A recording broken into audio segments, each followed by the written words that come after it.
as I told you in the previous videos, we'll mainly be concentrating on the Apollo 11 LEM, because it's supposed to be the first craft that landed on the moon. Now, as you can see, at this stage, we've got Buzz Aldrin backing out of the LEM.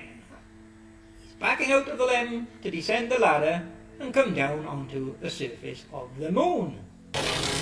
Now, what we've got to ask is, who unloaded all the gear before they came out of the LEM? Because as you can see, on the side of this LEM, the left side of the ladder, the gear compartment has been opened and all the gear is hanging out. So who unloaded it? And there, I've brightened it up a bit for you to see. You can see the gear hanging down on the left side of the ladder.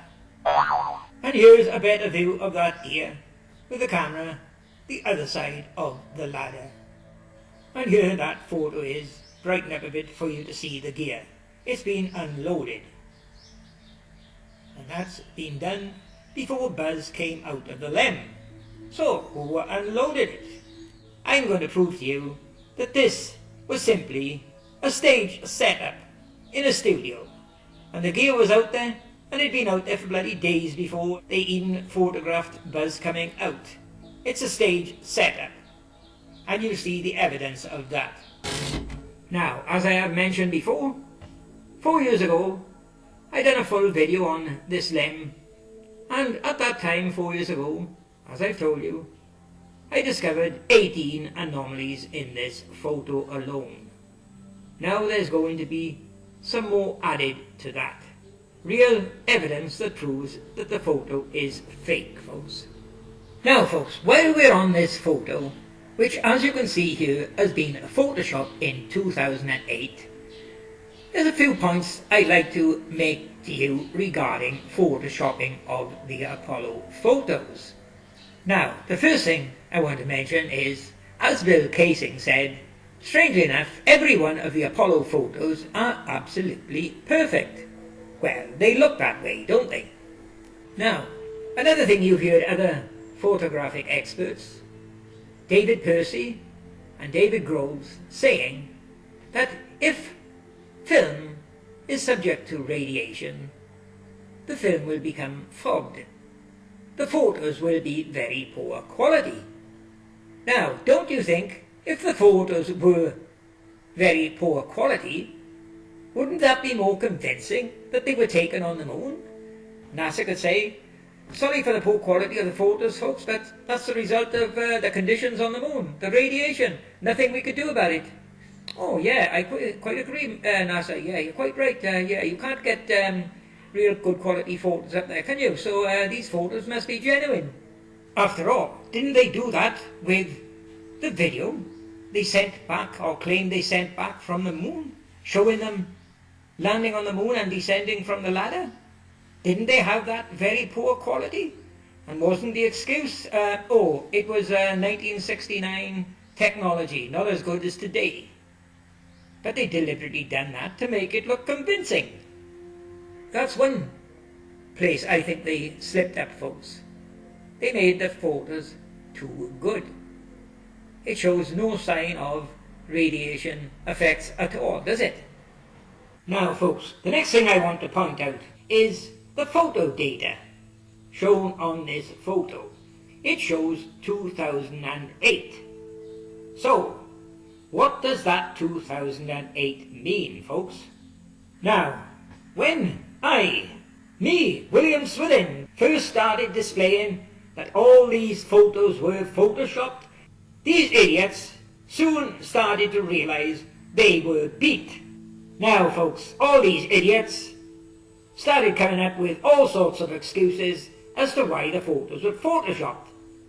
And one of those was they had to be digitized to go on the net, which is a load of nonsense, because I displayed a photo from 1970 of the wife and I put it on the net, it digitized and without going into Photoshop. Another thing, just look at the date on this, 2008.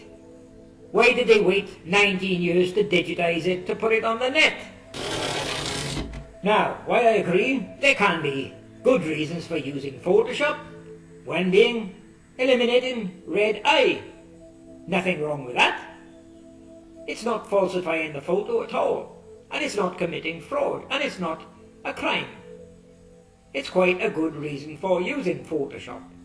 So why would Photoshop be used? Now, what I have always agreed, if Photoshop is used, it's one of two things. Either it's an old photo that needed some restoration, or it's a brand new photo from the date shown on the data. Now, take a look here now.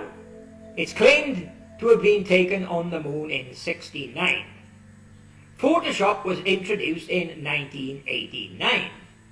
Now, 1989 to 2008 is 19 years, folks. Quite a long time. Now, if this photo was taken in '69 and it just needed a little bit of doctoring to improve it, why did they wait 19 years to do it, folks? Load of damn bloody nonsense. They wouldn't wait 19 years to correct any photo. What we've got here is a photo that was made initially in 2008, as the data states. It's not taken on the moon in '69, it's a fake photo made in 2008. So, what is this down here? We're going to be looking at shadows now in this photo, folks. This video is going to be dealing with shadows. Now, here's a crop section of that photo. The numbskulls say I shouldn't be doing that, I shouldn't be cropping out sections. And the reason for that is they don't want you to see the real evidence. Now, we're mainly going to be concerned with one particular shadow here, but let me tell you, look at the arrows, 2, 4, 5. There's 5 arrows there showing 5 anomalies in just this small cropping. But in this video, we're mainly going to be looking at one. The one at the bottom, the lowest down, that's what we're going to be looking at, folks. A shadow there. Now, let me say, I dealt with this before. This is a video that's going to bring back memories. Now, if you was on to check up on Google or in a dictionary, the definition of the word shadow, it is an area deprived of light due to some obstructing object. Pretty simple, isn't it? Now, take a look at what I've done here. I've taken one of the Apollo photos that's supposed to be a genuine shadow of an astronaut taking a photo. And on the right, the shadow there is a shadow of me, myself, in my garden, where I am taking a photo in the sun of a certain object. I've combined the two. You see the similarities? The head, the arm, and the colour. But look what happens now when I brighten up the two of them together. One full setting. The Apollo shadow on the left has not brightened up at all. It is still black. But my shadow on the right, it's significantly brightened up. You can see the detail on the ground below. And look at it here. I've brightened it up another full setting. And it's brighter again, mine is. And if you notice, the shadow brightens up evenly all through the shadow. Evenly. And as I have shown you in a previous video, a shadow, which shouldn't exist because there's no object to cast it, but a shadow in the shape of Snoopy the dog lying down. You can see his snout, his head, his eye, and even 2 paws. And here's another one, folks. The whistleblowers casting a shadow in the image of a black bird, or cormorant. Can't get better features than that. You can't call that pareidolia, can you? And what about this one? One of the best finds. The tapered lever with the hole and a locking bolt above it. And look what Kip Teague put alongside that. He put the skull of maybe a sheep or a horse. You can see his head, you can see his neck, you can see his beak, you can see a white eye with a black pupil, and you can see 2 bent legs underneath.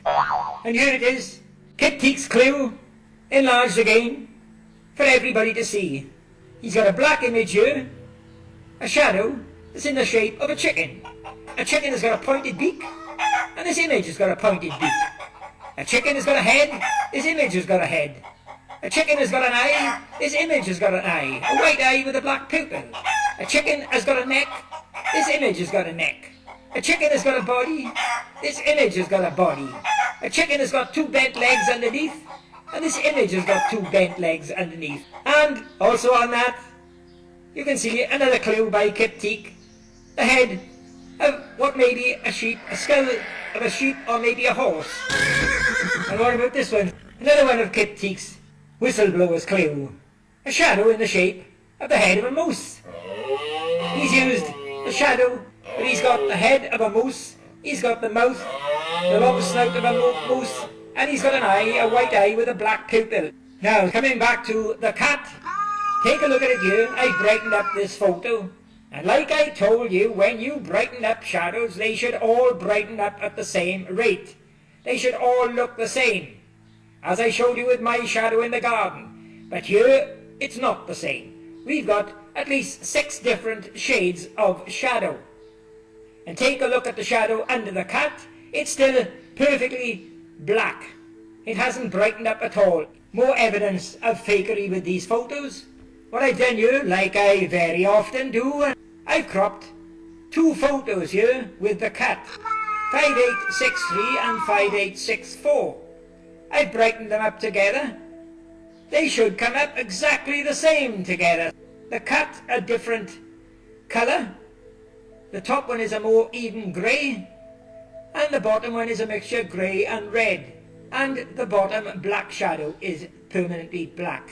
They should all brighten up the same. But another very, very important point here. This is supposed to be 2 photos. Click and then click. And through cameras where they haven't got a viewfinder. But look what you've got. You've got the crosshairs in exactly the same position in both photos. That's impossible. What this is also proving here is, like I've said in other videos, the crosshairs were not off the camera. They were added to the photos later.